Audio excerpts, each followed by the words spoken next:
Dans cette vidéo, je vais vous proposer la correction de l'exercice 1.2. Dans cet exercice, on nous propose deux copies d'élèves, celle d'Alison et celle de Pablo.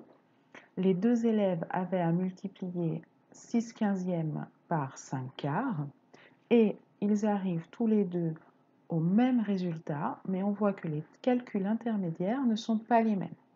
Alors, voyons déjà si ces calculs sont corrects.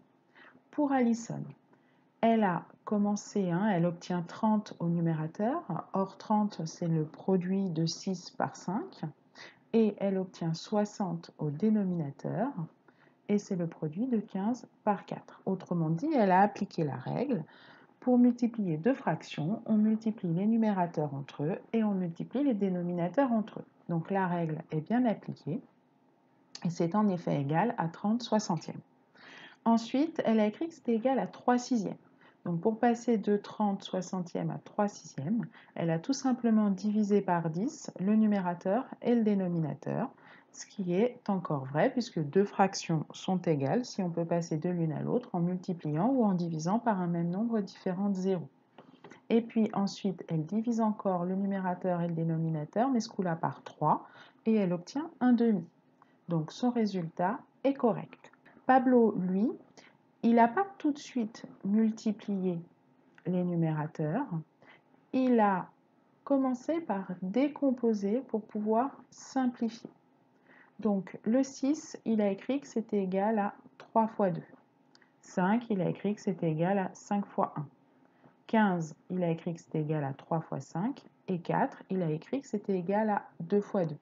Et puis ensuite, il a simplifié par un même nombre qui est au numérateur et au dénominateur. Donc il a divisé par 3 au numérateur et au dénominateur. Il a divisé par 2 au numérateur et au dénominateur. Et enfin, il a divisé par 5 au numérateur et au dénominateur. Et ce qui lui reste, c'est un demi.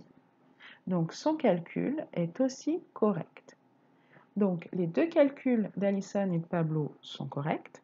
Ils n'ont tout simplement pas utilisé la même méthode.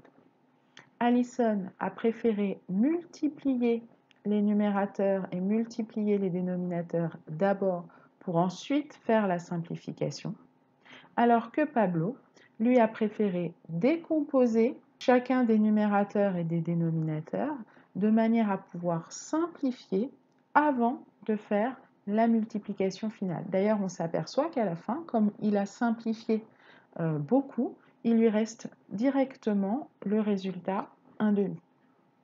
Alors, il se trouve que la deuxième technique, celle de Pablo, elle est quand même souvent intéressante pour éviter de faire des multiplications de nombres trop grands et d'avoir ensuite à simplifier avec des nombres qui sont grands. Si on simplifie avant, on se sert de ces tables de multiplication pour faire les simplifications avant.